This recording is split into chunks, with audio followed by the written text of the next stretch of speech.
Juges, chapitre 16. Samson partit pour Gaza. Il y vit une femme prostituée, et il entra chez elle. On dit aux gens de Gaza, « Samson est arrivé ici. » Et ils l'environnèrent, et se tinrent en embuscade toute la nuit à la porte de la ville. Ils restèrent tranquilles toute la nuit, disant, « Au point du jour, nous le tuerons. » Samson demeura couché jusqu'à minuit. Vers minuit, il se leva, et il saisit les battants de la porte de la ville et les 2 poteaux, les arracha avec la barre, les mit sur ses épaules, et les porta sur le sommet de la montagne qui est en face d'Hébron. Après cela, il aima une femme dans la vallée de Sorek. Elle se nommait Délila. Les princes des Philistins montèrent vers elle et lui dirent, « Flatte-le, pour savoir d'où lui vient sa grande force et comment nous pourrions nous rendre maîtres de lui. Nous le lierons pour le dompter, et nous te donnerons chacun 1100 cycles d'argent. » Délila dit à Samson, « Dis-moi, je te prie, d'où vient ta grande force, et avec quoi il faudrait te lier pour te dompter ?» Samson lui dit, « Si on me liait avec 7 cordes fraîches, qui ne fussent pas encore sèches, je deviendrais faible et je serais comme un autre homme. » Les princes des Philistins apportèrent à Délila 7 cordes fraîches, qui n'étaient pas encore sèches, et elle le lia avec ses cordes. Or des gens se tenaient en embuscade chez elle dans une chambre. Elle lui dit, « Les Philistins sont sur toi, Samson !» Et il rompit les cordes, comme se rompt un cordon d'étoupe quand il sent le feu. Et l'on ne connut point d'où venait sa force.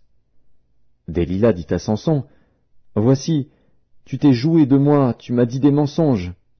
Maintenant, je te prie, indique-moi avec quoi il faut te lier. » Il lui dit, « Si on me liait avec des cordes neuves, dont on ne se fût jamais servi, je deviendrais faible et je serais comme un autre homme. » Délila prit des cordes neuves, avec lesquelles elle le lia.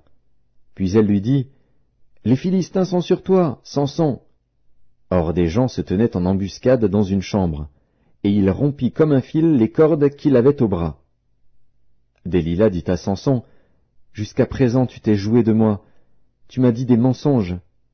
Déclare-moi avec quoi il faut te lier. » Il lui dit, « Tu n'as qu'à tisser les 7 tresses de ma tête avec la chaîne du tissu. » Et elle les fixa par la cheville, puis elle lui dit, « Les Philistins sont sur toi, Samson !» Et il se réveilla de son sommeil, et il arracha la cheville du tissu et le tissu. Elle lui dit, « Comment peux-tu dire, je t'aime, puisque ton cœur n'est pas avec moi? Voilà 3 fois que tu t'es joué de moi, et tu ne m'as pas déclaré d'où vient ta grande force. » Comme elle était chaque jour à le tourmenter et à l'importuner par ses instances, son âme s'impatienta à la mort, il lui ouvrit tout son cœur, et lui dit, « Le rasoir n'a point passé sur ma tête, parce que je suis consacré à Dieu dès le ventre de ma mère. Si j'étais rasé, ma force m'abandonnerait, je deviendrais faible, et je serais comme tout autre homme. » Délila, voyant qu'il lui avait ouvert tout son cœur, envoya appeler les princes des Philistins, et leur fit dire, « Montez cette fois, car il m'a ouvert tout son cœur. » Et les princes des Philistins montèrent vers elle, et apportèrent l'argent dans leurs mains. Elle l'endormit sur ses genoux, et ayant appelé un homme, elle rasa les 7 tresses de la tête de Samson, et commença ainsi à le dompter. Il perdit sa force. Elle dit alors, « Les Philistins sont sur toi, Samson !» Et il se réveilla de son sommeil et dit, « Je m'en tirerai comme les autres fois, et je me dégagerai. » Il ne savait pas que l'Éternel s'était retiré de lui. Les Philistins le saisirent et lui crevèrent les yeux. Ils le firent descendre à Gaza et le lièrent avec des chaînes d'airain. Il tournait la meule dans la prison. Cependant les cheveux de sa tête recommençaient à croître, depuis qu'il avait été rasé. Or les princes des Philistins s'assemblèrent pour offrir un grand sacrifice à Dagon, leur dieu, et pour se réjouir.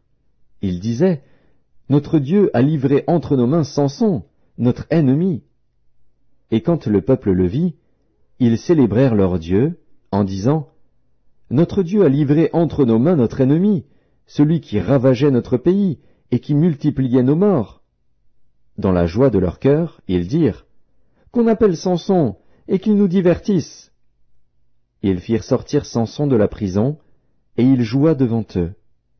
Ils le placèrent entre les colonnes. Et Samson dit au jeune homme qui le tenait par la main, « Laisse-moi, afin que je puisse toucher les colonnes sur lesquelles repose la maison et m'appuyer contre elles. » La maison était remplie d'hommes et de femmes, tous les princes des Philistins étaient là, et il y avait sur le toit environ 3000 personnes, hommes et femmes, qui regardaient Samson jouer. Alors Samson invoqua l'Éternel et dit, « Seigneur éternel, souviens-toi de moi, je te prie, ô Dieu, donne-moi de la force seulement 7 fois, et que d'un seul coup je tire vengeance des Philistins pour mes 2 yeux. » Et Samson embrassa les 2 colonnes du milieu sur lesquelles reposait la maison, et il s'appuya contre elles. L'une était à sa droite et l'autre à sa gauche. Samson dit, « Que je meure avec les Philistins !» Il se pencha fortement, et la maison tomba sur les princes et sur tout le peuple qui y était. Ceux qu'il fit périr à sa mort furent plus nombreux que ceux qu'il avait tués pendant sa vie. Ses frères et toute la maison de son père descendirent et l'emportèrent. Lorsqu'ils furent remontés, ils l'enterrèrent entre Tsoréa et Eshtaol dans le sépulcre de Manoach, son père. Il avait été juge en Israël pendant 20 ans.